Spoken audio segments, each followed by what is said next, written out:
मैं तो इनकी हत्या करने आया हूँ और हत्या करके ही जाऊंगा। दाऊ, आप सखाओ को बचाओ, मैं इनका सामना कर लूंगा।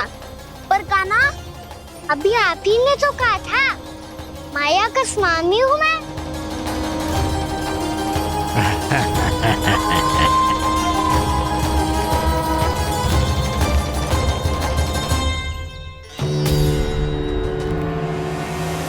ये तो मथुरा का व्यापारी है। इसको अर्थ वो जो था वो सच में छलिया हो तो कहीं वो नंदमोहन तो ना पहुंच गो। हमें शीघ्र ही गांव जाना पड़ेगा और सबको सावधान करना पड़ेगा। चल।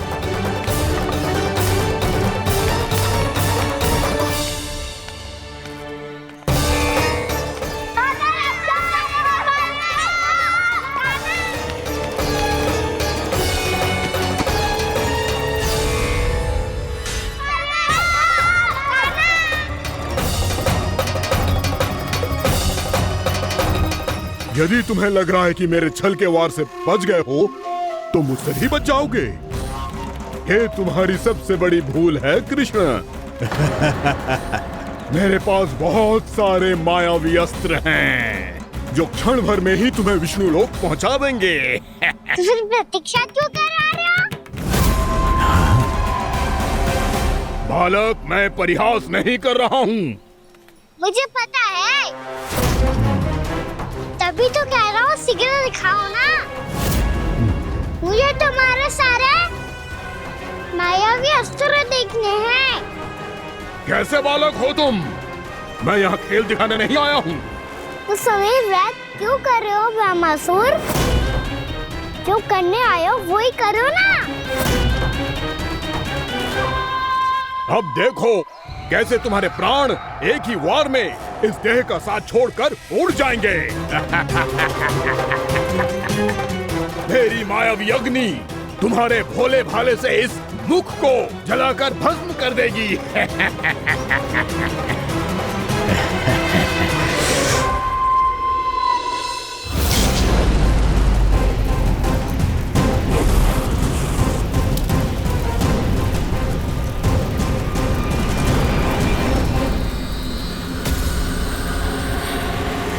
सही कह रही हो ब्रह्मासुर।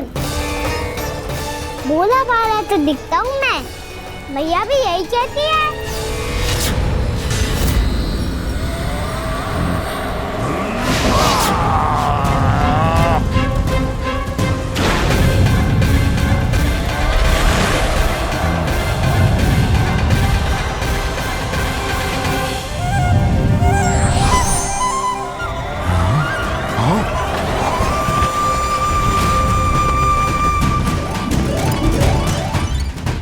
आसन का उपहार देने के लिए बहुत बहुत धन्यवाद ब्रह्मासुर। बहुत समय से खड़े खड़े थक गया था मैं।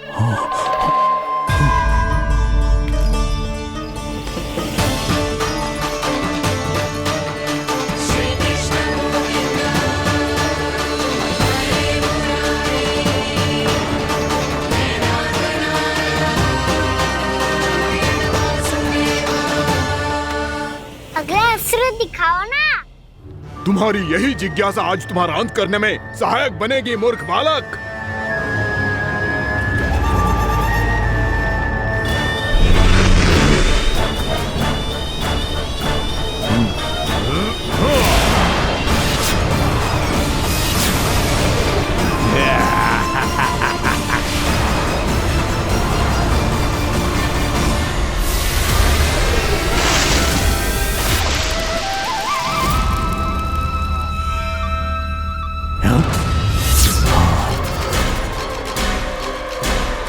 अच्छा, पर प्रक्षालन करना चाहती थे तो पहले क्यों नहीं बताया?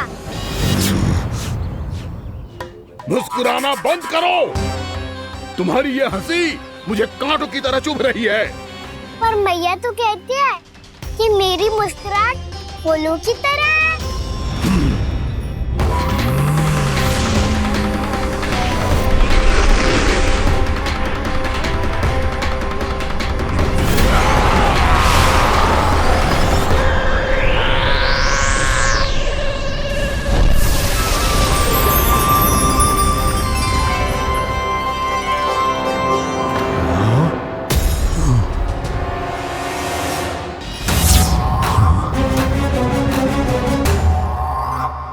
कहा था ना मेरी मुस्कुराहट बिल्कुल इन्हीं फूलों की तरह है।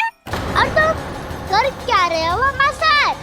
कभी आसन दे रहे हो, कभी पद प्रक्षालन कर रहे हो और अब फूल भी चढ़ा दिया है। तुम मुझ पे वार करने आए हो कि पूजा करने? तुम्हारी पूजा तो मैं अब ऐसी करूंगा कि तुम मृत्यु के बाद भी मुझे भूल नहीं पाओगे बालक।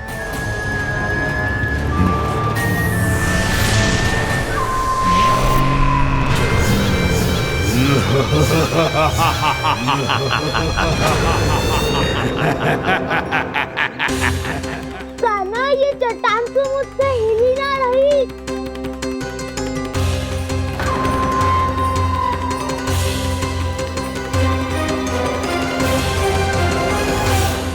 अभी कंदरा के अंदर कुछ क्षणों में ही प्राण वायु समाप्त हो जाएंगे।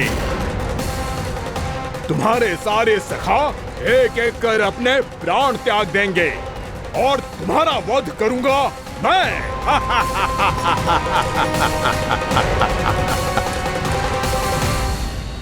अरे सब जन बच के रहना। छलिया आया हुआ है वृंदावन में। अरे छलिया आ गया है। वृंदावन में मायावी छलिया। अरे क्या हुआ? कौन छलिया? मायावी छलिया, सबको छलता है वो। हाँ, कुछ भी कर सके है वो। बहुत भयानक। अरे भानु ठहर जरा, क्या हुआ? बहुत भयानक है वो, बच के रहना सब लोग।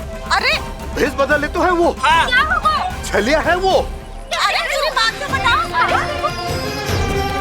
रानी भाभी, रानी भाभी, कान्हा घर पर ही है ना? ऐसे भड़बड़ा क्यों रहे हो? कोई भूत देख लियो है क्या? भूत ना भाभी, छलिया से भेंट हो गई। सच्ची का मायावी छलिया है भाभी। क्या उल्टा सीधा बोले जा रहे हो? ठीक से बताओ। अब बोलो भी। वो कान्हा के पीछे पड़ो है वो। मेरे लल्ला के पीछे? हाँ रानी भाभी, हमारे अचेत होने से पहले हमने उसे ये कहते सुना था कि वो वृंदावन आने वाला है कान्हा से मिलने। हे नारायण, मेरे कान्हा की रक्षा करना। जसोदा जी, मायावी छलिए से बचना बालकों के बस की बात ना है। जीजी, बालक वन में अकेले हैं।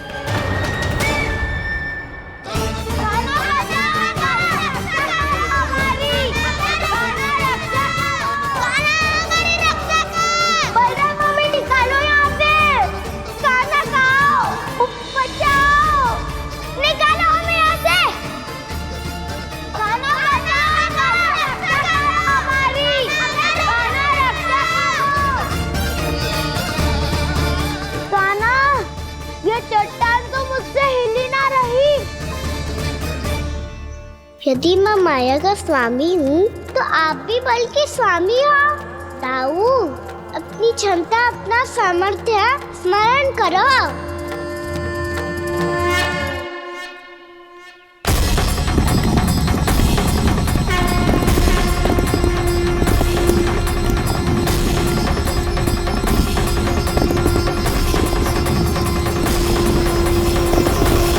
इससे पहले कि वो कंदरा का द्वार खोल के तुम्हारे सखाओं को बाहर निकाले, मैं तुम्हारे प्राण ले लूंगा कृष्ण।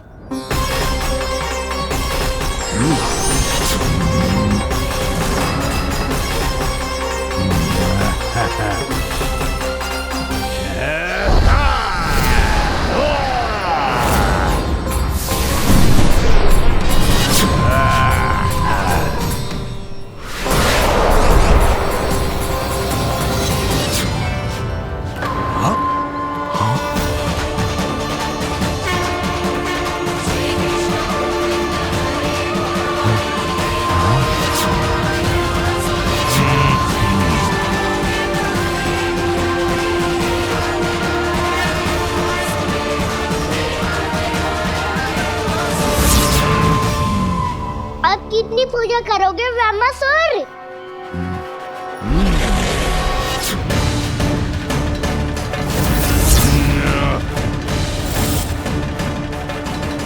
प्रभु तो खेल खिला रहे हैं इससे, और ये खेले जा रहा है विवश होकर, उनकी माया से बाध्य होकर।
जो प्रभु के सामने माया करने आया था वो स्वयं को ही माया में उलझा हुआ पा रहा है।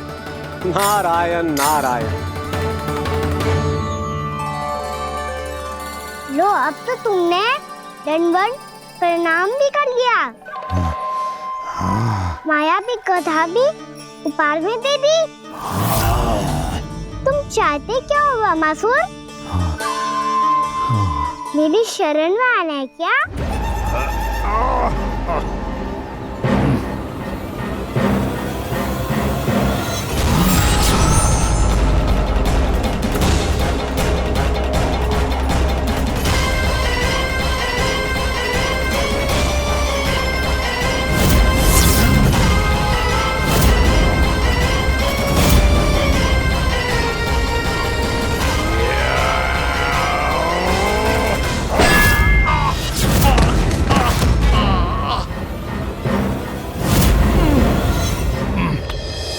सोच विचार का समय ना है हमारे पास।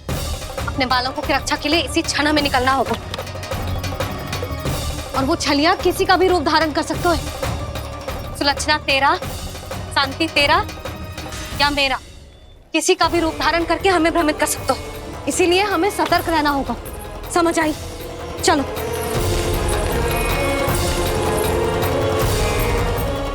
अभी भी समय है वामासुर, समय लाओ। यदि मैया आ गई तो बात गड़बड़ हो जाएगी।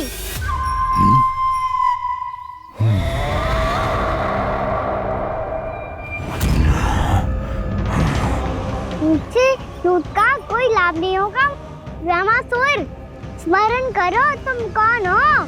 मायासुर का पुत्र हूँ मैं, अपने स्वामी महाराज कंस का सेवक हूँ, और तुम्हारा हूँ मैं काल।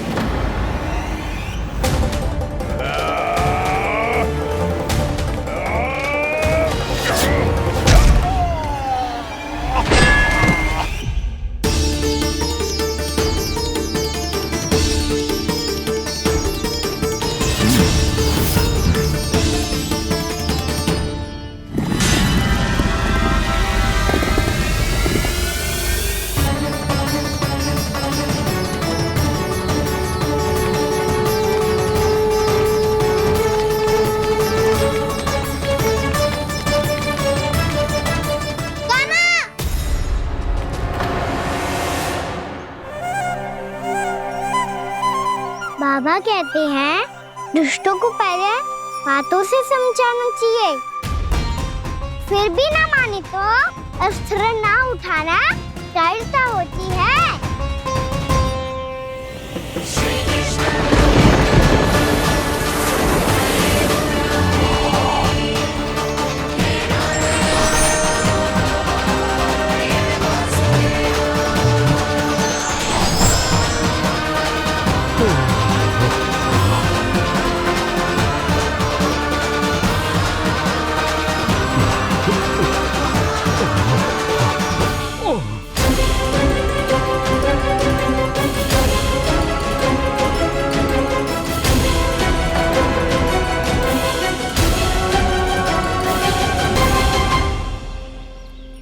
पता था मुझे, अपने बाबा के स्वरूप को हानि नहीं पहुंचाओगे। सही कही तुमने।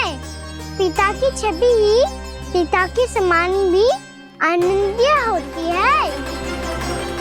वामासुर, वामासुर। ये मैं अपने वास्तविक रूप में कैसे आ गया?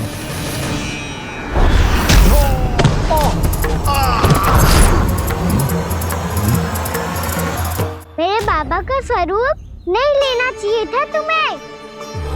मैया ने सिखाया है भूल को क्षमा किया जा सकता है, पर जानबूझ के किए गए अपराध के लिए दंड ही एकमात्र विकल्प होता है। ये बार बार अपनी मैया का नाम ले रहा है।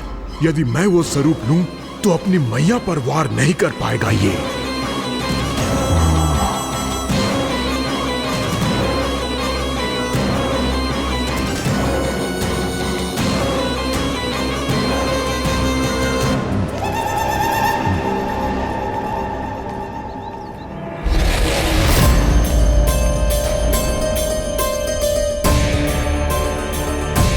लल्ला,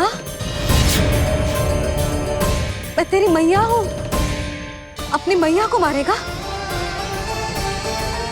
बच गया। समझाया था पर तुमने एक बार फिर से मूर्खता कर ही दी। इस पर तुमने पहले से भी बड़ी और पहले से भी भयंकर भूल किया वैमासुर।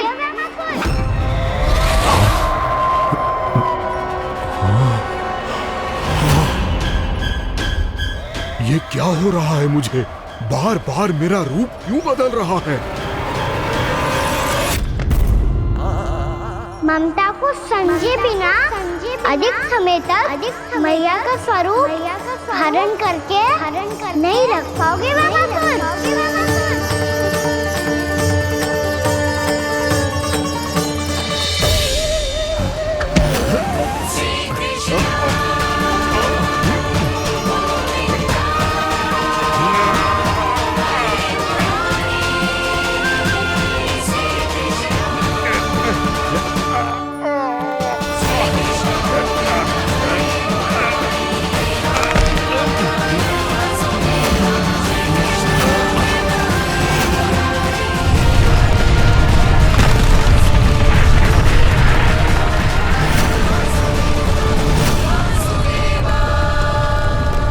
प्रभु के क्रोध से धरती भी कांपने लगी है।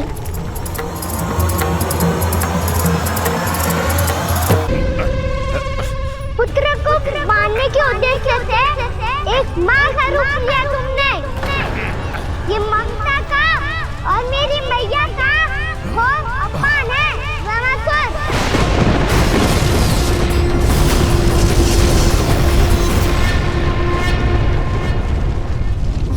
इससे पहले इस असुर के कारण निर्दोष प्राणियों का कोई अहित हो, मुझे कुछ करना होगा। यदि मैं माया का स्वामी हूँ तो आप भी बल के स्वामी हो। दाऊ, अपनी क्षमता अपना सामर्थ्य स्मरण करो।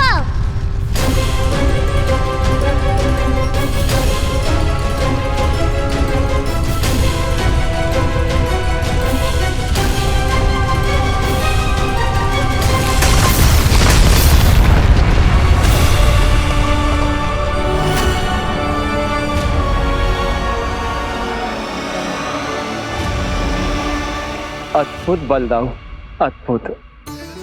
अपने बल का उचित प्रयोग करके आपने प्राणियों को हानि होने से बचा लिया और ये भी सिद्ध कर दिया कि इस युग में आपसे अधिक बलवान और कोई नहीं होगा। आज से आप बलदेव के नाम से भी जाने जाएंगे। आज से आप बलदेव के नाम से भी जाने जाएंगे। आपके चरणों का ये चिन्ह युगों युगों तक आपके बल की कथा कहता रहेगा। बलराम का चरण चिन्ह।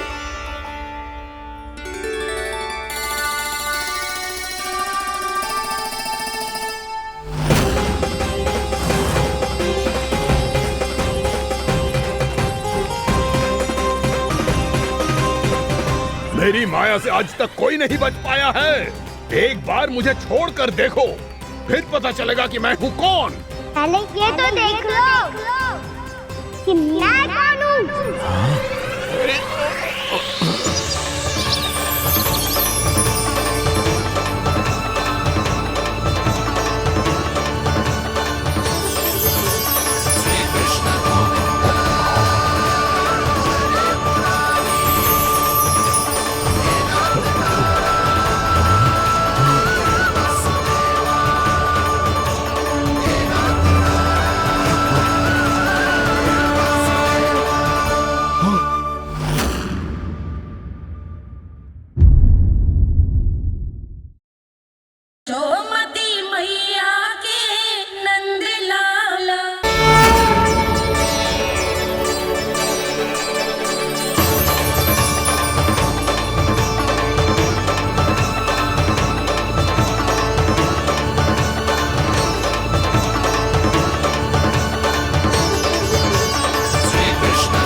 बात है, बहुत बड़े घुमाकर राज करते थे तुम। तुम्हें महान राजा भीमम के नाम से जाना जाता था। सब कुछ था तुम्हारे पास, पर शांति नहीं थी। इसीलिए शांति की खोज में अपना संपूर्ण राज अपने पुत्रों को सौंप कर मलय पर्वत की ओर चल दिए। अनेक वर्षों की तपस्या के बाद तुम्हारे तप की कीर्ति चारों ओर फैलने लगी और फिर सच्चे तपस्वी के रूप में तुम्हारी ख्याति से प्रभावित होकर महर्षि उलट तुमसे भेंट करने आए। राजा भीमरथ, आपने ईश्वर की प्राप्ति के लिए सब कुछ छोड़ दिया, पर अपना अभिमान नहीं छोड़ पाए। इसीलिए मेरे आगमन पर सम्मान के साथ खड़ा होना तो दूर, मेरा अभिवादन भी नहीं किया। अभिमान तपस्वी का गुण नहीं होता है राजन, अभिमान राक्षसी गुण है। इसलिए मैं आपको श्राप देता हूं कि आप अगले जन्म में एक राक्षस के रूप में जन्म लेंगे, एक राक्षस के रूप में जन्म लेंगे। मुझे क्षमा कर दीजिए महर्षि, मैंने जानबूझकर आपका अपमान नहीं किया है। मैं तो यहाँ पर शांति की खोज में आया था। अपने भीतर के संसार में गहरे सोच विचार में डूबा हुआ था मैं। मुझे क्षमा कर दीजिए महर्षि, मुझे क्षमा कर दीजिए। अपनी भूल का आभास प्रायश्चित की ओर पहला पग होता है।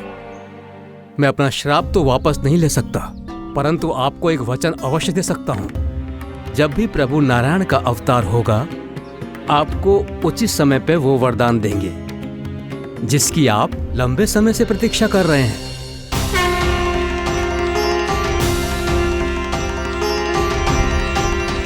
प्रभु, आपने मेरी आंखें खोल दी। अब मुझे पता चल गया है कि आप कौन हैं और मैं कौन हूँ। इसलिए आप मुझ पर कृपा करके अपने चरणों में स्थान दे दीजिए। मुझे वो शांति प्रदान कीजिए जिसकी खोज में मैं वर्षों से भटक रहा हूँ। शांति तो मोक्ष में ही है, इसीलिए मैं तुम्हें मोक्ष का वरदान देता हूँ।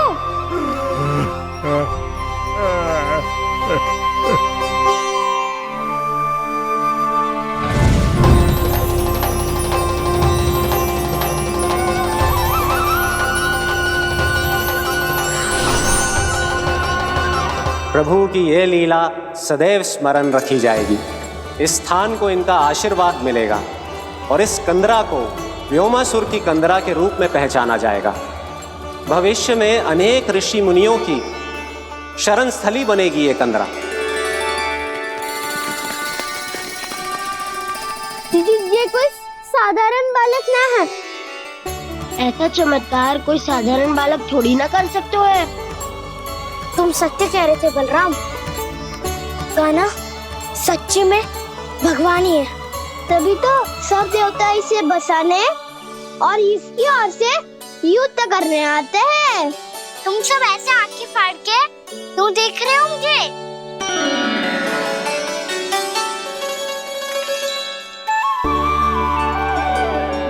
बलराम, तुम बलवान हो और कान्हा भगवान है।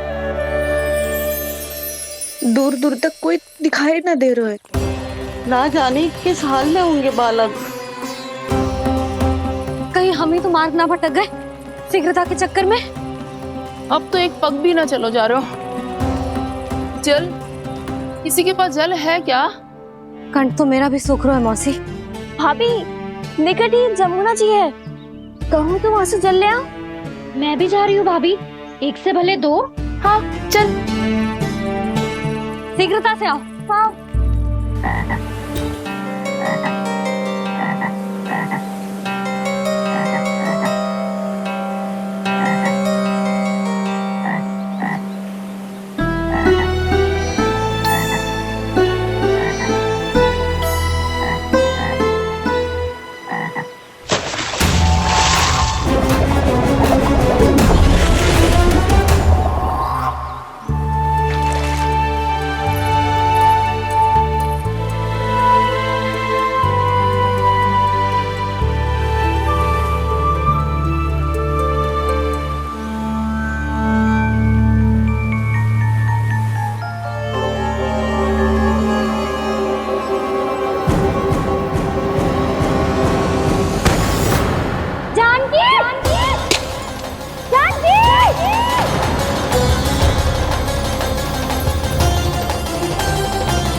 जानकी, जानकी,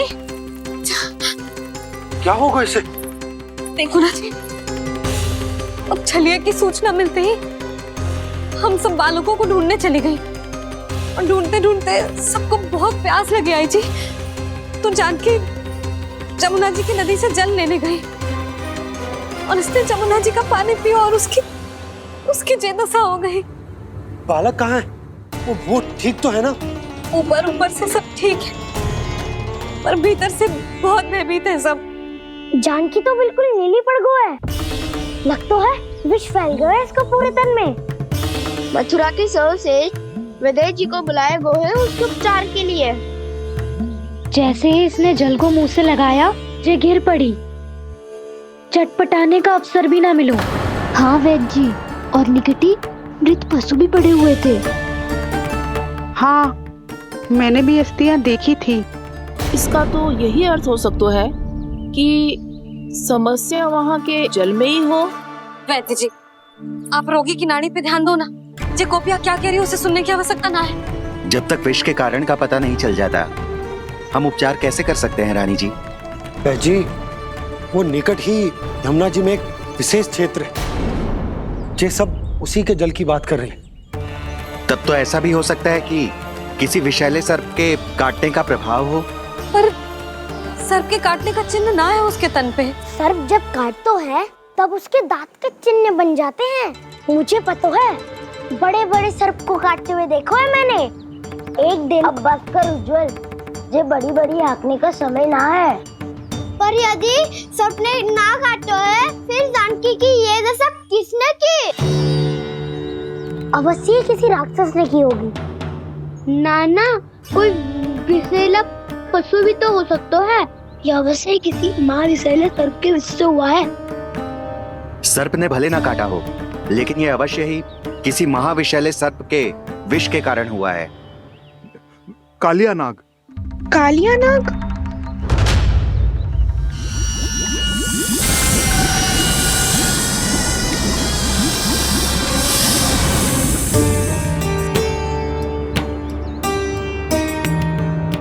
संकेतों से तो ऐसा लगता है कि जानकी ने कालिया नाग के क्षेत्र के विशाल जल पी लियो है। कालिया नाग एक लोक श्रुति है, कल्पना में गढ़ी हुई एक कथा, और कछु न है। हमें जाके पता लगाना पड़ेगा। पर हमें वहां जाने से मना किया है ना बड़ों ने। उज्जवल सही कह रहे हो है, इस समय जानकी के स्वास्थ्य से अधिक महत्वपूर्ण और कछु ना है। जानकी हमारे लिए ही जलाने गई थी जी, ना मैं उसे जाने देती ना जैसा वो। तो वैद्य जी, आप शीघ्र कछु करो, कैसे भी कछु भी करो, पर इसके प्राण बचा लो। यशोदा, धैर्य रखो, श्री नारायण पर विश्वास रखो, वो सब ठीक कर देंगे।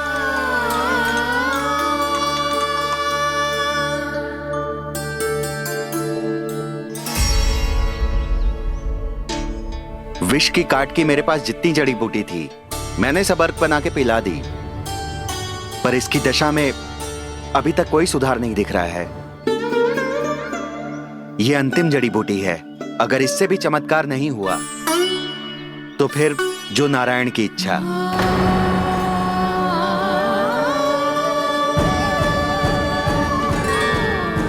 पर कोई तो उपाय होगा जानकी को बचाने का। कान्हा, यदि तुझे किसी औषधि के बारे में पता है, हमें बता दे, हम जाके ले आएंगे।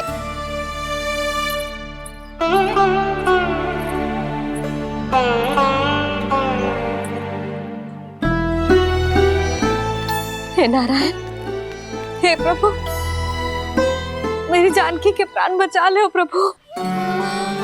या तो मैं अपने आप को कभी क्षमा न कर पाऊंगी।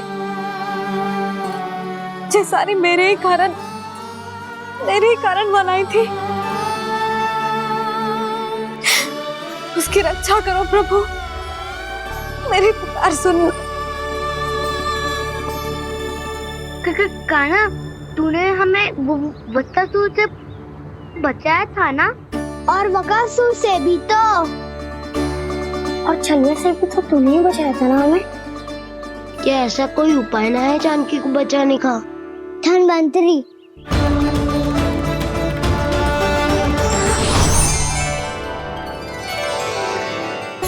मैं आ गया हूँ प्रभु, चिंता मत कीजिए, आपके आदेश का पालन अवश्य होगा। यशोदा मैया,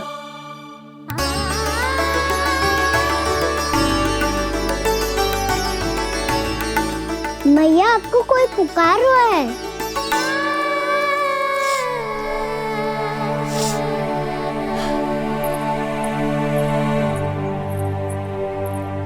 चिंता मत करो मैया, अब धन्वंतरी जी आ गए हैं, वो सब संभाल लेंगे।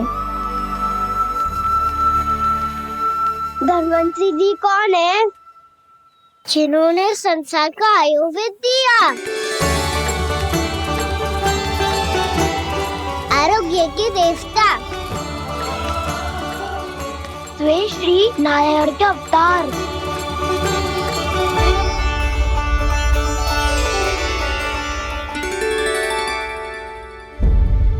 मुझे पता चला है कि आपको वेद की आवश्यकता है।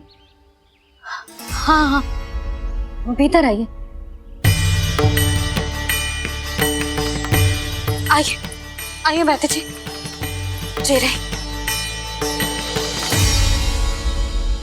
मथुरा का सर्वश्रेष्ठ वैद्य अर्थात मैं यहाँ आ चुका हूँ और रोगी को जितनी औषधि की आवश्यकता थी सब दे चुका हूँ। निश्चित रूप से आपने विष की काट के लिए बहुत ही उत्तम अर्क तैयार किया है, इसीलिए किसी और वैद्य की आवश्यकता नहीं है।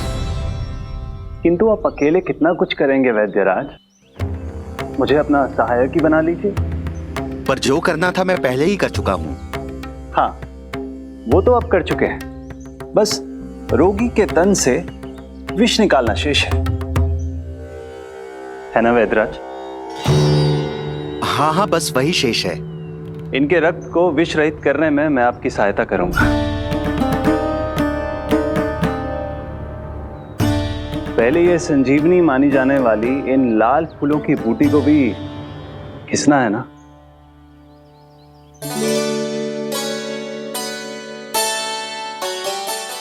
हाँ हाँ, तुम सही कह रहे हो, इसे अच्छे से घिसो।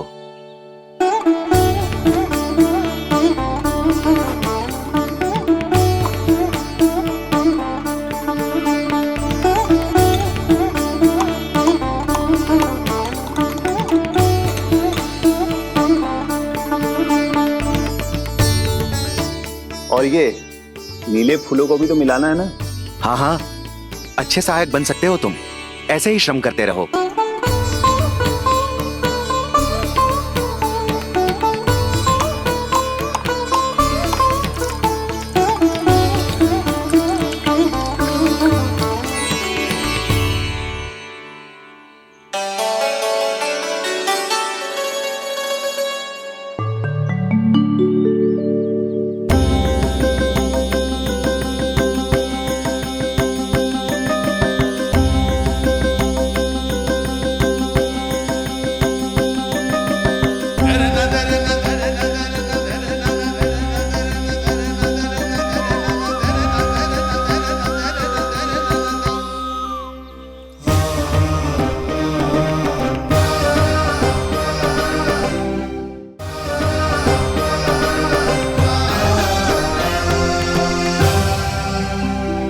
जानकी स्वस्थ तो हो जाएगी ना धन्वंतरी जी?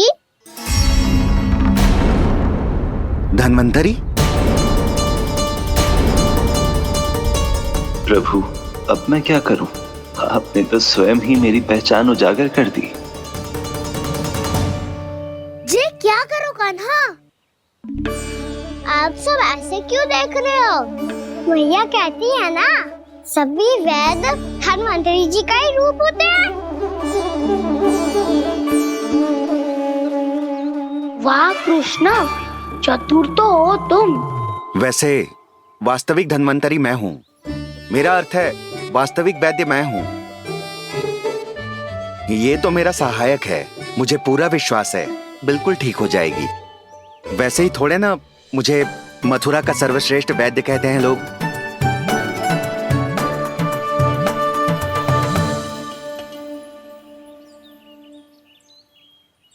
जसोदा भाभी। जसोदा जी, जानकी को चेतना आ गई। जानकी, जानकी, जानकी, तू ठीक है ना? क्षमा करना भाभी, मैं आपके लिए जल ना ला पाई। बस बहुत भूख लगी है। मैं अभी कछु लाती हूँ। जानकी, माखन खाओगी?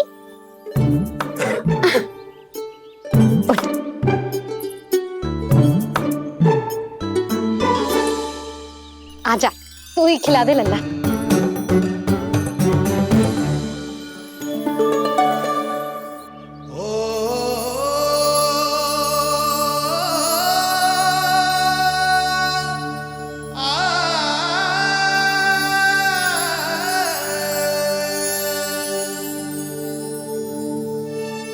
तुम सब मेरे लल्ला को माखन चोर कहती हो ना?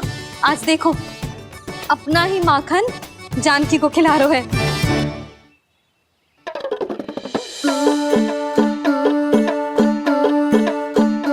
थोड़ा और विश्राम कर लो।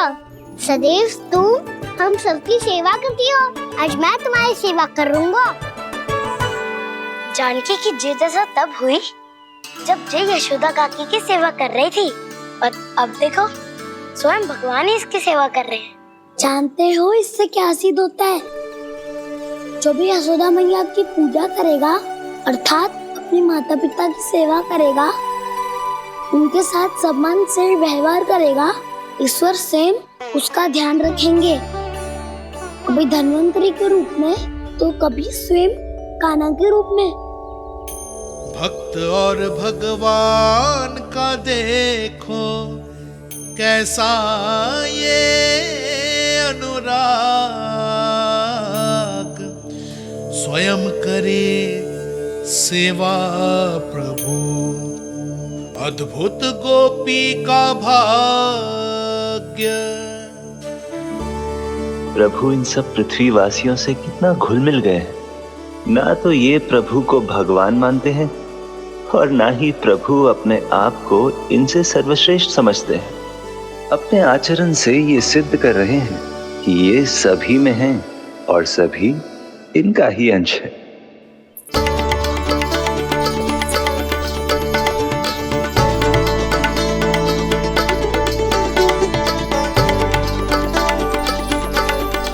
प्रभु, अब मुझे जाने की आज्ञा दीजिए।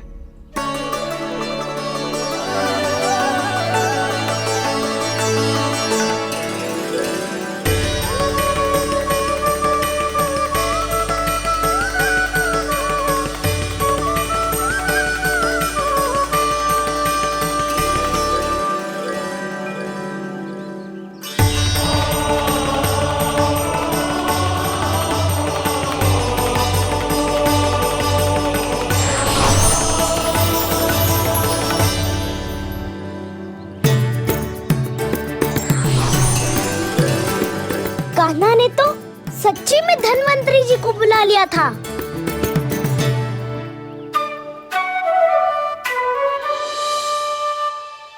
जब से कान्हा का जन्म हुआ है ना, मैं तब से देख रही हूँ, तब से हम पे कोई भी संकट आती है ना, तो अचानक से कोई अपरिचित हमारी सहायता करने आ जाता है, और जाते समय कान्हा की आज्ञा लेके जाते है, और कभी कभी तो इसे प्रभु बोल के जाते है। बाबा संभालो।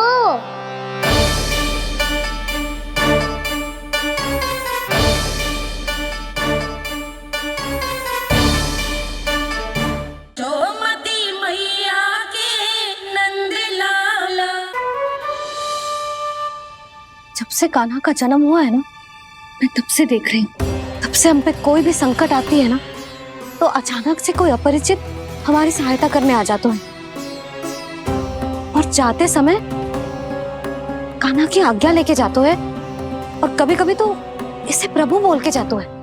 बाबा संभालो। यशोदा, इस जानकी को चढ़ो है और विचित्र विचार तुम्हारे मन में है। अरे सब जानते हैं कि हमारा परिवार राजसी, तुम्हें पता ना चलता हो वो, पर हमारे कान्हा को सब राजकुमार ही समझते हैं देखकर। इसीलिए उसे सम्मान देने के लिए सब ऐसा ही करते हैं, और कोई बात ना है।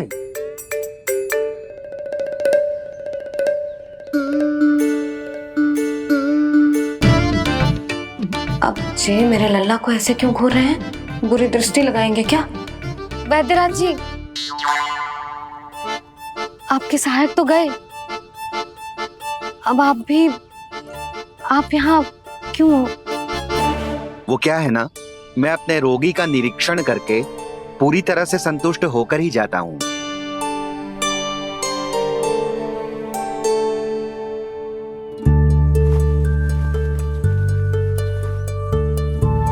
हाँ, संकेत तो अच्छे हैं, कल सुबह तक बिल्कुल ठीक हो जाएगी।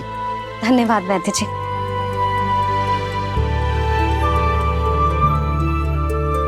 बस तो फिर हम कल पकड़न पकड़ाई खेलेंगे जानकी।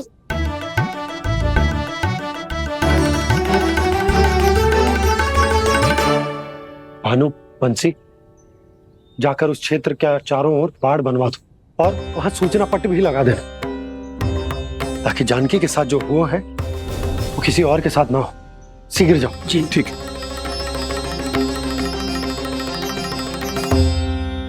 बाड़ और सूचना पट लगवाने से समस्या का समाधान नहीं होगा बाबा। निर्दोष पशु सूचना पट देखकर भी कुछ समझ नहीं पाएंगे।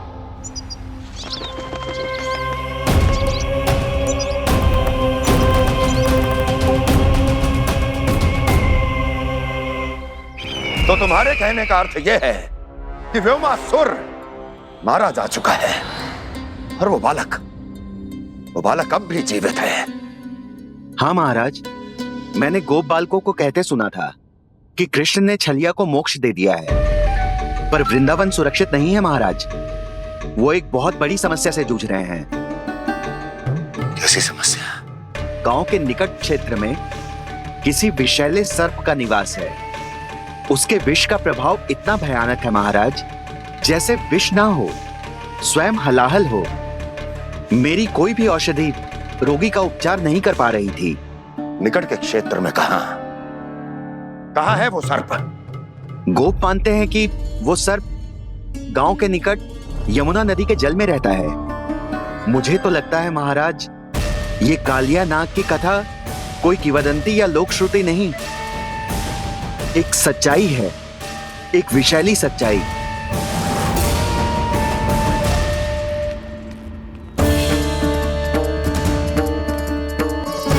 कालिया का सामना करने का समय आ गया है, पर उससे पहले मुझे बुलाना होगा उन्हें।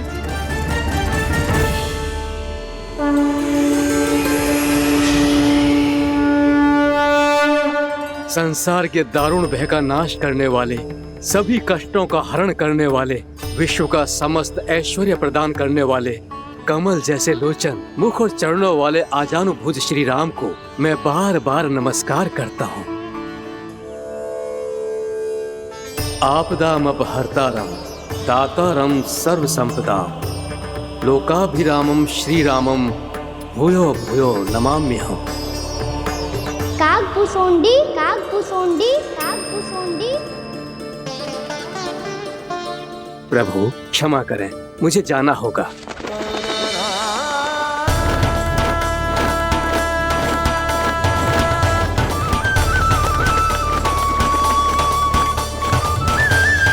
प्रणाम प्रभु। अनेक बार मैं आपके दर्शनों के लिए आया प्रभु। कभी नंद भवन के झरोखों से आपके दर्शन करके चला जाता था, तो कभी दूर किसी वृक्ष की आड़ से आपको निहार लिया करता था। आज आपने स्वयं मुझे बुलाकर धन्य कर दिया प्रभु।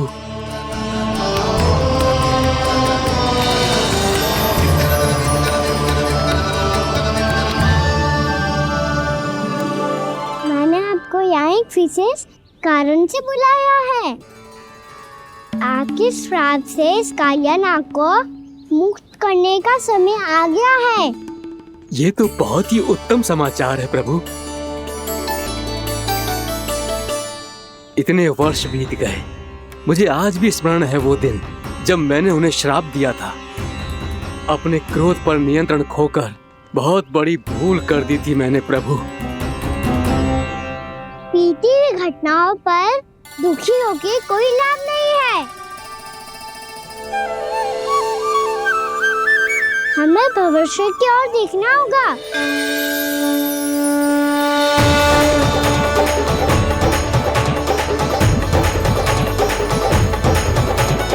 आदेश कीजिए प्रभु, क्या आज्ञा है आपकी? जब मैं कालिया नाग का सामना करने जाऊं, तो आप यही रहेगा।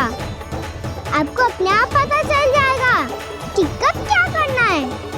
और हाँ, लौटते जाते समय नारद मुनि से कहेगा, वो आकर मुझसे भेंट करे।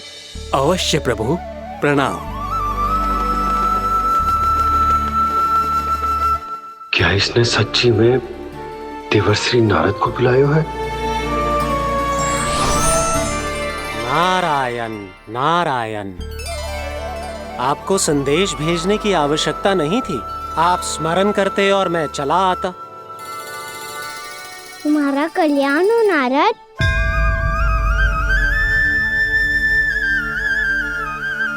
मैंने तुम्हें एक विशेष कार्य के लिए बुलाया है। आज्ञा दीजिए प्रभु। तुम्हें एक बार फिर कंस से भेंट करनी होगी। विचार कीजिए महाराज, क्या आप बिना किसी शंका के कह सकते हैं कि कौन सी पंखुड़ी पहली है और कौन सी 8वीं? उस दुष्ट से भेंट करना स्वयं कीचड़ में उतरने के समान है प्रभु। कमल पुष्प प्राप्त करना हो तो कीचड़ में उतरना पड़ता है नारद। आपका आदेश तो मैं स्वप्न में भी नहीं टाल सकता प्रभु। कंस कालिया नाग के बारे में जान गया है, पर वो उसका सामना करने का साहस नहीं कर पाएगा। मैं आतुर हूँ प्राप्ति, मूर्ख नहीं। मेरी बुद्धि फिर नहीं गई है। मैं स्वयं उस कालिया जैसे महाविषैले सर्प के सामने खड़ा हो जाऊं और अपने ही काल को आमंत्रित कर लूं। तो फिर अपने लाभ के लिए उसका प्रयोग करने का कोई और उपाय सोचिए स्वामी।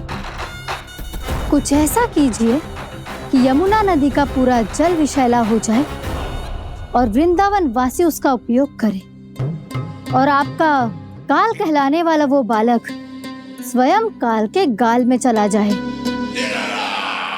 उत्तम उत्तम सुझाव है प्राप्ति। अब मुझे उस कालिया तक पहुंचने का मार्ग ढूंढना होगा। उसको विवश करने का कोई उपाय ढूंढना होगा, क्योंकि व्यक्तिगत रूप से उससे भेंट करना असंभव है। असंभव। आप सही कह रहे हैं प्रभु। कंस में उतना सामर्थ्य नहीं कि वो कालिया नाग का सामना स्वयं कर सके। वैसे तो कालिया गरुड़ देव का भी सम्मान नहीं करता, तो फिर वो कंस का सम्मान क्यों करेगा भला? नहीं करेगा, पर कंस तुम्हारा सम्मान अवश्य करेगा नारद। तुम्हारी बातें भी सुनेगा और मानेगा भी। ये मेरी योजना का बहुत ही महत्वपूर्ण भाग है। तुम कंस के पास जाओ और कहो कि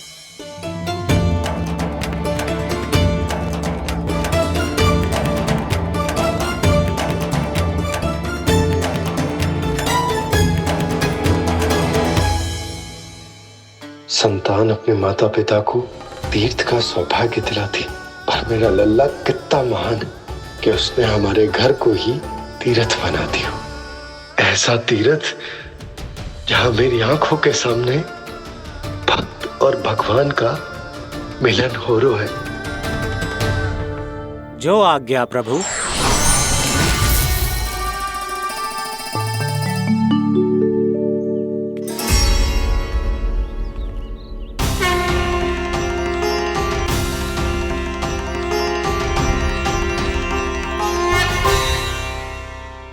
बाबा, कान्हा, ये सब क्या चल रहा है? पहले काक भुसुंडी जी और फिर जे नारद जी। क्या योजना बना रहे हो तुम? कान्हा, बताना लल्ला, क्या सोच रहे तू? कान्हा देख, अगर तुझे अपने बाबा को ना बताना हो ना, तो अपने भक्त को बता दे।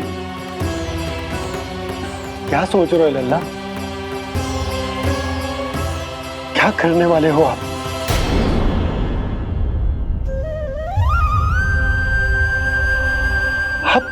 आप इतने दुखी क्यों हो? कान्हा, कान्हा, क्या होगा? क्योंकि मुझे आभास हो गया है बाबा, समय आने वाला है। कौन सा समय आने वाला है लल्ला? शीघ्र सब कुछ बदलने वाला है।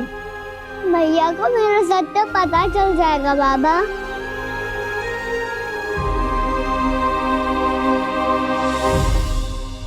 पर लल्ला, इसका काक भुसुंडी और कालिया नाग से क्या संबंध है?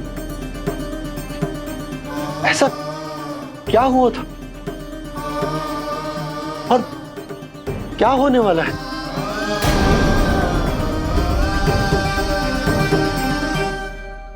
जो होने वाला है बाबा, उसका संबंध उससे है जो सैकड़ों वर्ष पहले हुआ था। महर्षि भृगु के एक वंशज थे वेद शिरोमणि, जो विंध्याचल की पहाड़ियों में साधना कर रहे थे। तभी वहाँ अश्वशिरा नाम के एक दूसरे मुनि आमंत्रण के बिना ही आ गए। कितना सुंदर और शांतिपूर्ण आश्रम है। यहाँ प्रभु की साधना करने में बहुत आनंद आएगा। शीघ्र ही अश्वशिरा मुनि उपस्थिति के कारण होने वाले व्यवधान से बाध्य होकर वेद शिरोमणि ने अपनी आंखें खोली। कौन हो तुम और यहाँ क्या कर रहे हो? आपके आश्रम में बहुत शांति है मुनिवर। साधना करने के लिए बहुत ही उत्तम स्थान है ये। मैं चाहता हूँ कि मैं भी यहाँ। आप यहाँ साधना करना चाहते हैं, लेकिन इतना भी नहीं जानते कि किसी के आश्रम में प्रवेश करने से पहले उसकी आज्ञा लेनी चाहिए। आप ये भी नहीं जानते कि यदि कोई यज्ञ कर रहा हो तो बिना अनुमति के वहाँ प्रवेश करने से उसकी यज्ञ साधना भंग हो सकती है। आप क्या साधना करेंगे मुनि? आप तो साधना के योग्य ही नहीं हैं। इतना अपमान! एक मुनि के मुख से इतने कड़वे शब्द शोभा नहीं देते। मैं तुम्हें श्राप देता हूँ, जितनी विषैली तुम्हारी जिह्वा है उतने ही विषैले सर्प बन जाओ तुम। और ऐसा सर्प जो सांस भी ले तो निकट का वातावरण दूषित हो जाए। तुम्हारे इस दुस्साहस के लिए मैं तुम्हें श्राप देता हूँ कि तुम अभी इसी क्षण कौवा बन जाओ, और ऐसा कौवा जो कांव कांव करके अनर्गल प्रलाप करता रहे।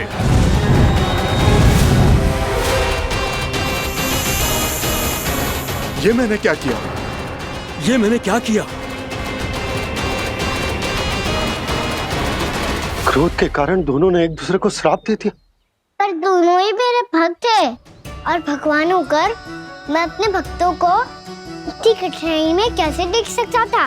इसीलिए जिस संकट में उन दोनों ने अपने आप को फंसा लिया था, उसका समाधान करने में मैं उनके पास गया।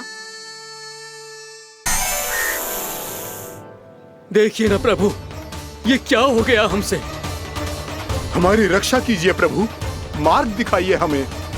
क्रोध पर नियंत्रण ना होने के कारण आप दोनों ने एक दूसरे को बहुत ही भीषण संकट में डाल दिया है। अब दोनों ही तपस्वी, तप के बल से दिए गए आपके श्राप को लौटाना भी संभव नहीं है।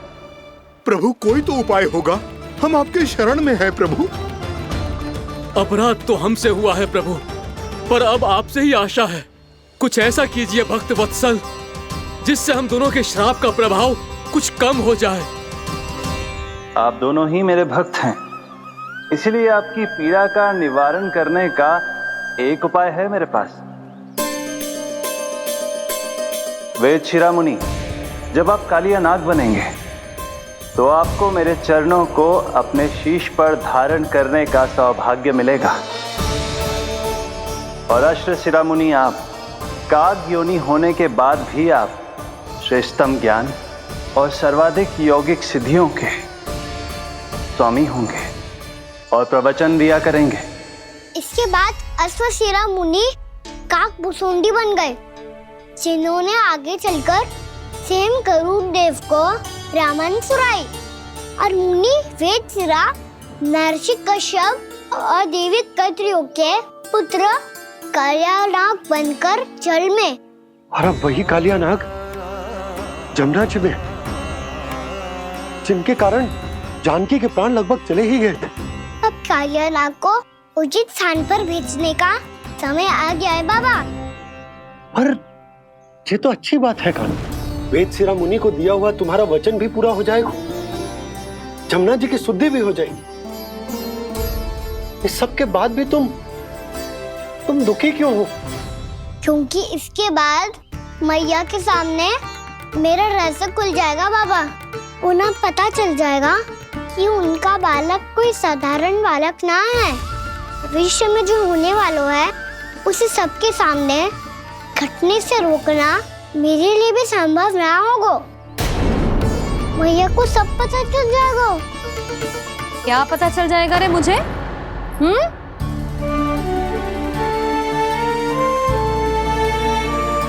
यही कि सबसे अधिक प्रेम मैं आपसे ही करता हूँ। अब बस भी कर, चलो भोजन के लिए बुलाने आई थी तुम दोनों को। भूखा थोड़े ना रहने दूंगी अपने लल्ला को, मेरा लल्ला दुर्बल हो जाएगा ना। आप खिलाओगे तो ही खाऊंगा। हाँ ठीक है, मैं ही खिलाऊंगी। अब चल, आओ जी चल।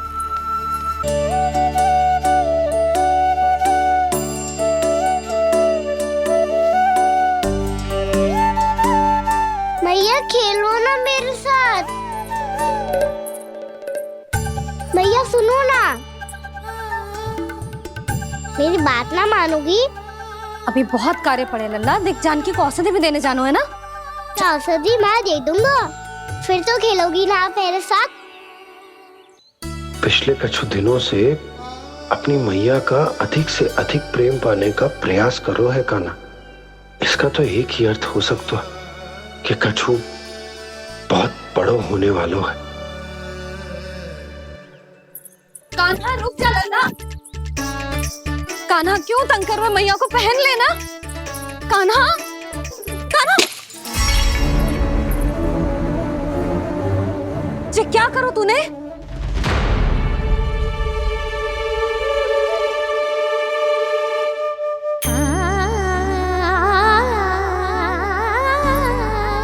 अच्छा ठीक है, अब मुंह लटकाने की आवश्यकता ना है।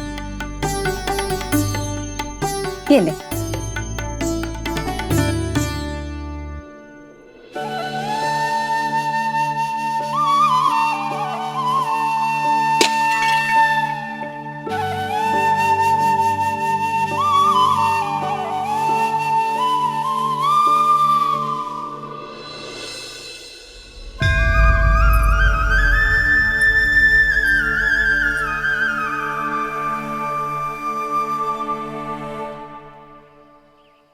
तंग करे मैया को खिजाए, खेले रूठे मनाए, लीला अनोखी करके शरारत, कान्हा दंड भी पाए।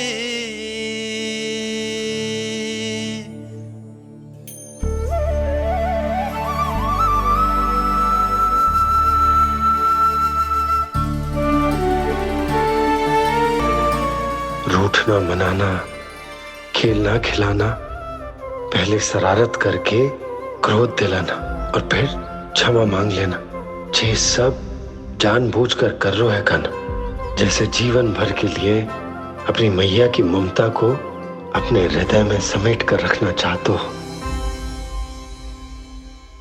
कैसे कैसे करूं उस कालिया से मित्रता, कैसे करूं उसका उपयोग?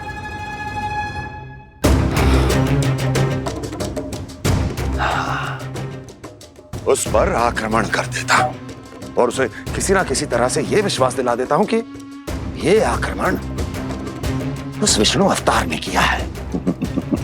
फिर वो क्रोध में आकर सारे वृंदावन वासियों को अपने विष से समाप्त कर देगा। उचित है, ये उचित है। नारायण हरि, नारायण हरि।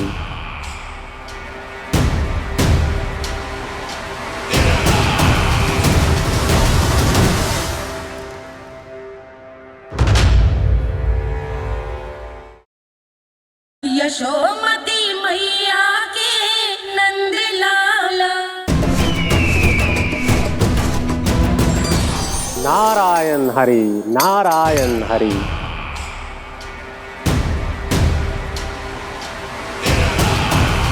प्रणाम देवर्षि।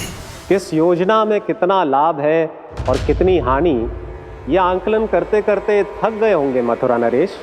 देवर्षि, आज मेरा ध्यान कैसे आ गया आपको? आप तो सदैव ही मेरे ध्यान में रहते हैं महाराज कंस। सत्य तो यह है कि मथुरा में जो भी हो रहा है मुझसे छिपा हुआ नहीं है। मैं जानता हूं कि आप किसी भी असुर को वृंदावन क्यों ना भेजें, और वो असुर कितना भी शक्तिशाली क्यों ना हो, कृष्ण का सामना नहीं कर पाता। या तो पराजय स्वीकार करके आपके पास लौट आता है, या तो फिर वीर गति को प्राप्त हो जाता है।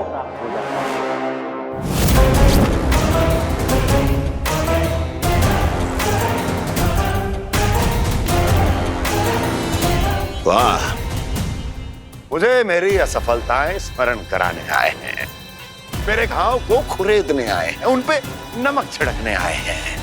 मित्र को शत्रु समझने की भूल मत कीजिए महाराज कंस। मैं तो आपकी सहायता करने आया हूं। हाँ, और मेरी सहायता। कृष्ण विष्णु अवतार है, आप विष्णु के भक्त हैं। मैं हूं विष्णु द्रोही, फिर भी तो आपके आराध्य को हानि पहुंचाना चाहता है, उसकी सहायता करना चाहते हैं आप। क्या आप निश्चित रूप से कह सकते हैं कि आप ब्रह्मांड के सभी नियमों को अच्छी तरह समझते हैं? अवश्य। आपके लिए बस इतना ही जानना पर्याप्त होगा कि मैं जो कुछ भी कर रहा हूं उसके लिए मेरे व्यक्तिगत कारण हैं। मैं तो बस आपके हित में पिछली बार की तरह एक सुझाव लेके आया था, पर यदि आप मेरा सुझाव सुनना भी नहीं चाहते तो आपकी इच्छा। नारायण हरि, नारायण हरि। कारण चाहे जो हो, इनके पिछले सुझाव के कारण ही आज मेरे शत्रुओं की संख्या कम है। अन्यथा मैं देवकी के अन्य पुत्रों को भी जीवित छोड़ देता, और आज वो सब अपने भाई के साथ मिलकर उसकी शक्ति को अनेक गुना बढ़ा देते। ठहरिए देवऋषि।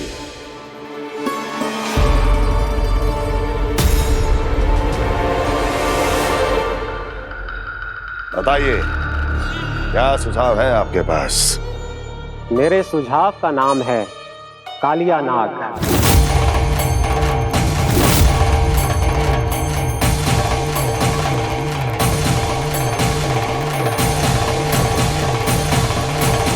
उसके विषय में मैं जानता हूं देवर्षि।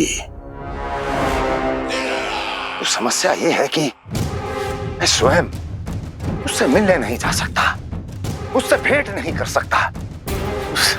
उस कृष्ण की हत्या के लिए उसको वृंदावन जाने के लिए तैयार नहीं कर सकता। तो मत जाइए उसके सामने, और ना उसे भेजिए कृष्ण के सामने। हर बार आप किसी न किसी असुर को अपने शत्रु के क्षेत्र में भेजते हैं, जहां शत्रु उसका सामना करने के लिए पूरी तरह से तैयार होता है और आपका असुर मारा जाता है। इस बार शत्रु को युद्ध स्थल चुनने का अवसर मत दीजिए महाराज। इस बार योजना का जाल ऐसे बुनिए कि कृष्ण स्वयं उसके पास जाने के लिए विवश हो जाए। कालिया नाग स्वयं काल है, मृत्यु का दूसरा नाम है। उसके विष का उपयोग अपने लाभ के लिए कीजिए महाराज। वैसे कालिया के विष की अधिकता का अनुमान तो होगा ही आपको।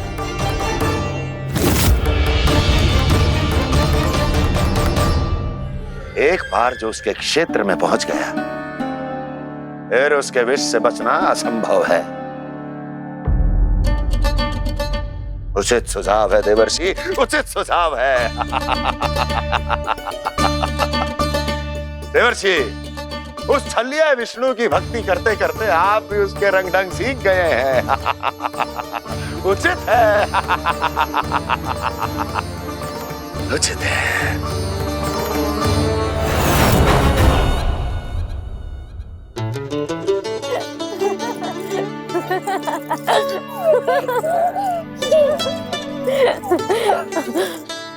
बस बस, बहुत आनंद ले लियो लल्ला। बस अब दूध पी ले। ठहर ठहर, गर्म है। जी ले ले।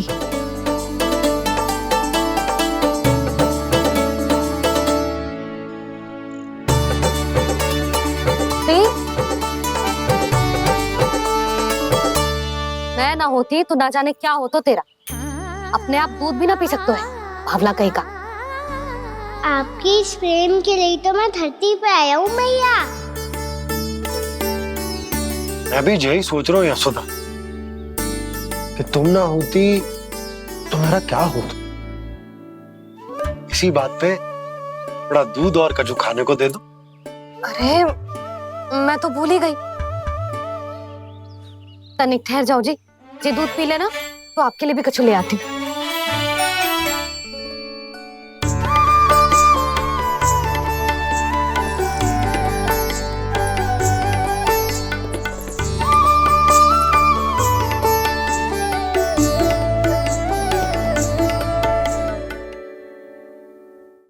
प्रणाम महाराज।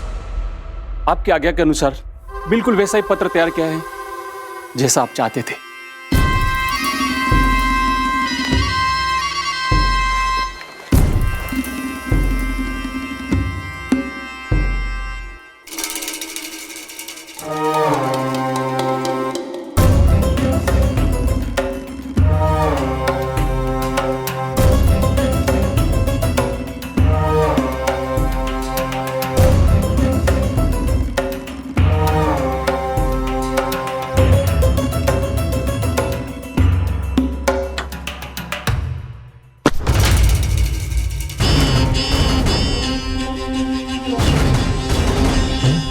कृष्ण जन्म से लेकर आज तक ये मेरी सबसे महत्वपूर्ण योजना है। इसका सफल होना निश्चित है दूत, किंतु केवल वही करना जैसा मैंने कहा है। जाओ।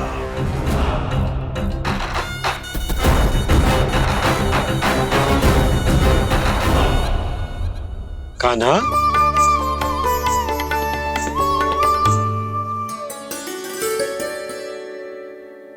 क्या होगा? बाबा मैं चाहता हूँ कि मैया की स्वमता क्रिस्टल फ्रेम की वर्षा मुझ पे सरते ऐसे होते रहे। वो तो होती रहेगी लल्ला।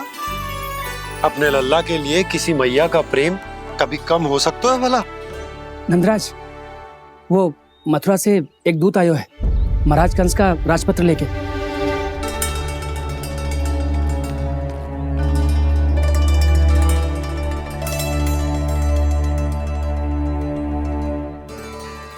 कान्हा अब क्या करने वाला है? तेरे बाबा कहाँ गए? हाँ? कंस मामा का खेल आरंभ हो गया है, पर मैया वो सब सुनेगी तो व्यर्थ चिंतित हो जाएगी। बस थोड़ा बाहर गया मैया, कछु खा लिए से। बाहर इस समय? मैया क्या होगा? मैया देखो ना, पीठ पे कुछ हो रहा है। मेरा हाथ ना पकड़ो, आप करो ना। दिखा यहाँ। क्षमा करना मैया, पर अभी बाबा को ही संभालने दो ये सब। कहिए, क्या संदेश लाए हैं आप? नहीं नंदराज, नहीं।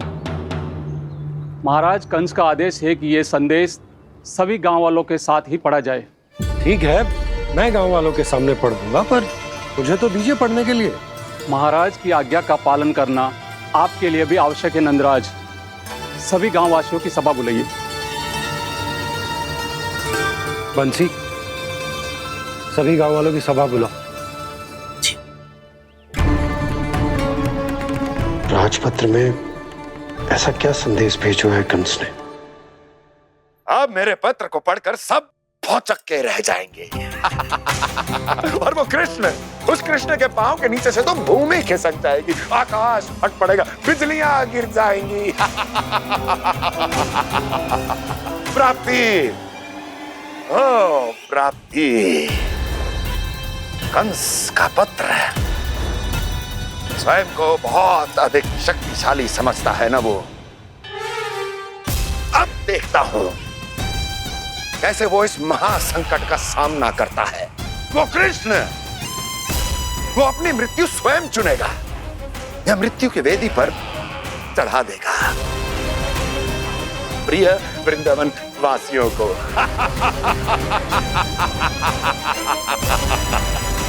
अब आएगा आनंद प्राप्ति, अब आएगा आनंद।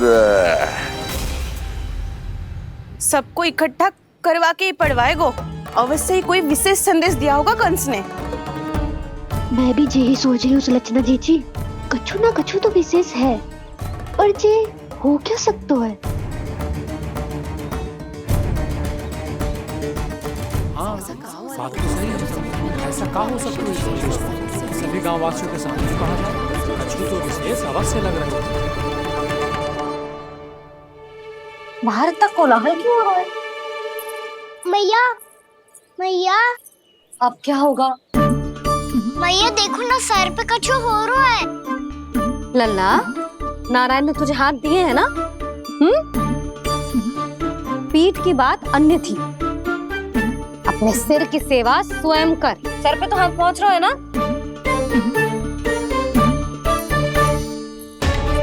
मैया सुनो ना, मैया देखो ना, तीव्र कर कछु हो रहा है। मैया देखो ना, तीव्र कछु हो रहा है।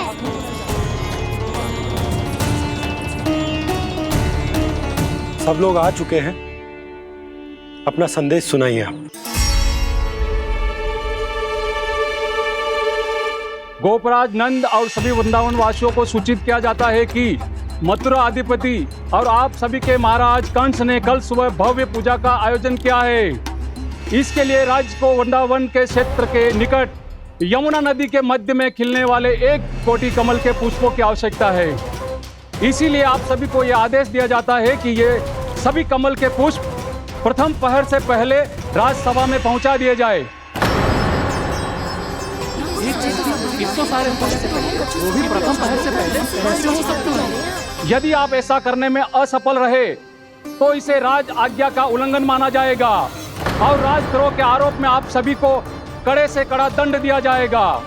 स्मरण रहे, यदि कल की पूजा में इन 1 कोटि कमल के पुष्पों का ना पहुंचने के कारण कोई व्यवधान आया तो समस्त वृंदावन वासियों को दोषी माना जाएगा और पूरे गांव को निवासियों सहित धूल में मिला दिया जाएगा। कल प्रथम पहर तक का ही समय है आप सबके पास।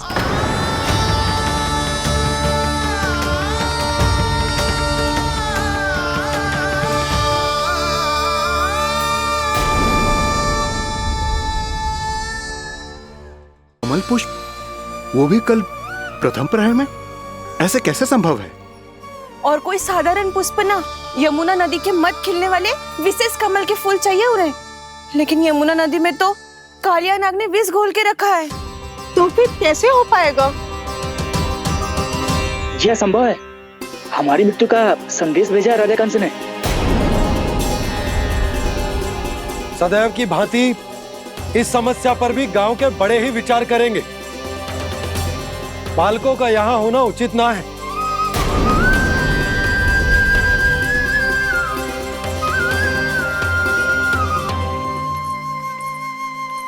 लल्ला, ले जगेंद्र, ले जा अपने सखाओं के साथ खेल। सुबह उज्जवल, मधुमंगल वसंता, देखो मैया ने क्या दिया है। चलो खेलें, बहुत आनंद आएगा आज।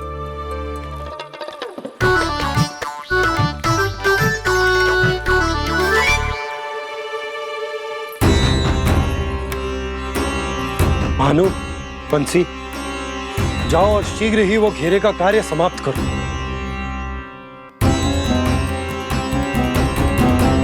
पर कछु ना कछु तो करना पड़ेगा ना। पर हम कर ही क्या सकते हैं? पुष्प लाने को और कोई उपाय है भी तो ना। मैं चला जाऊंगा जमुना जी में। वैसे भी मेरे जीवन के कितने दिन शेष बचे हैं। गांव के लिए, समाज के लिए कुछ करके मरूं, तभी तो शांति मिलेगी। ना काका, यदि आप उस विषैले जल में छलांग लगा भी दोगे, किंतु 1 कोटि कमल पुष्प एकत्रित कर पाना आपके लिए संभव ना है। इससे अच्छा है कि मैं चला जाऊं। यदि मैं मर भी गया तो मेरे पीछे रोने वाला कोई ना है। किसी को कहीं जाने की आवश्यकता ना है। गोप नरेश होने के नाते ये मेरा कर्तव्य है कि मैं आप सबकी रक्षा करूं। नंदराज, आपको जाना है तो जाओ। हरिया, काका, भैया सब चले जाओ। लेकिन आपको पता है वहाँ का जल कितना विषैला है। आप लोग एक क्षण भी जीवित नहीं रह पाओगे। फिर कैसे इकट्ठा करेंगे 1 कोटि कमल पुष्प? आप बात तो सही कह रही हैं शांति। उस दुष्ट कंस ने ऐसी मांग रख के हम सबको फंसा दिया। हम में से कोई भी क्यों ना चला जाए और इस संकट का समाधान ना निकले को। कान्हा, बताना कौन सा खेल खेलें? गेंद पकड़ खेलते हैं। पर एक बात सुन लो सब, कोई भी तीव्र गति से ना फेंकेगा गेंद को। भैया ने फ्रेम बनाई है मेरे लिए। सब तैयार हो?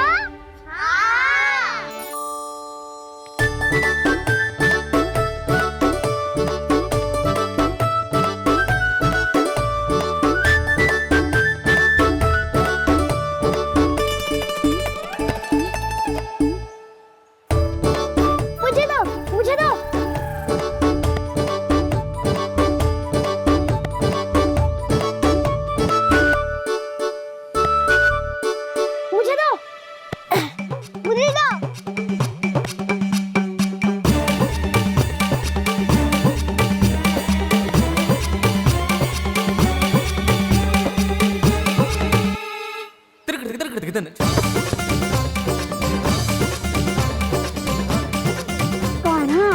इतनी धीरे से फेंकेगो तो कैसे आनंद आएगो? थोड़ा बल लगा के फेंक। हाँ कान्हा, हम अभी बड़े हो गए हैं, तू अब भी छोटे बालकों की तरह फेंक रहे है।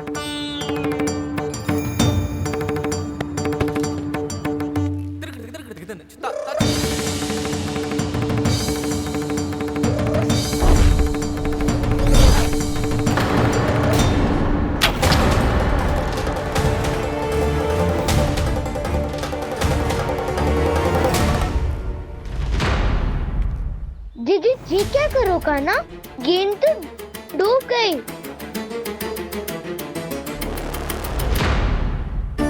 अच्छा, तो ये सब इसकी योजना का भाग था ताकि ये कालिया का सामना कर पाए। तुम सबने तो कही थी तीव्र गति से फेंको। देखो फिकवा दी ना मेरी गेम। मुझसे नदी में। अब मुझे जाके लानी पड़ेगी। रुक जा कान्हा, रुक जा कान्हा। जी क्या बोल रहे थे कान्हा? इसमें तो बहुत संकट है। कोई भी संकट मेरी मैया का उपहार खोने से बड़ा ना है। बहुत प्रेम से बना के उन्होंने दी थी। हे नारायण, कोई उपाय समझ में ना आ रहा है। मैया, हम कैसे करेंगे हम अपने गांव की रक्षा? कीड़े पड़ेंगे उस दुष्ट को। यदि उसके कारण किसी के प्राण चले गए तो कौन सा फल मिलेगा उसे इस पूजा का? तुम सही कह रही हो यशोद। हमारे पास कोई और दूसरा विकल्प भी तो ना है। यदि हमने मथुरा की राज आज्ञा का पालन ना किया तो इसका दुष्परिणाम पूरे गांव को भुगतना पड़ेगा।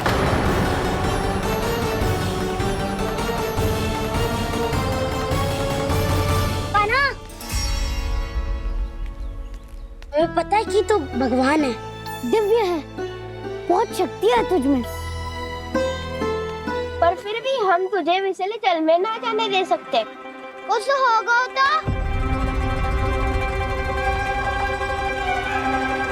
तुम सब इतनी हट कर रहे हो तो ठीक है, ना जाऊंगा। गेंद कहाँ गिरी है, कितनी दूर गई है, ये तो देख लूं, ताकि उसे बाहर निकालने का कोई उपाय ढूंढता हूँ।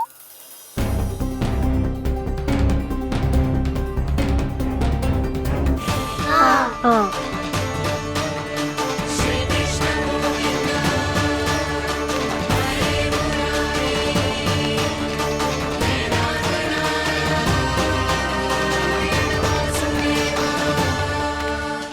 कान्हा की ये लीला तो समझ ही नहीं आ रही।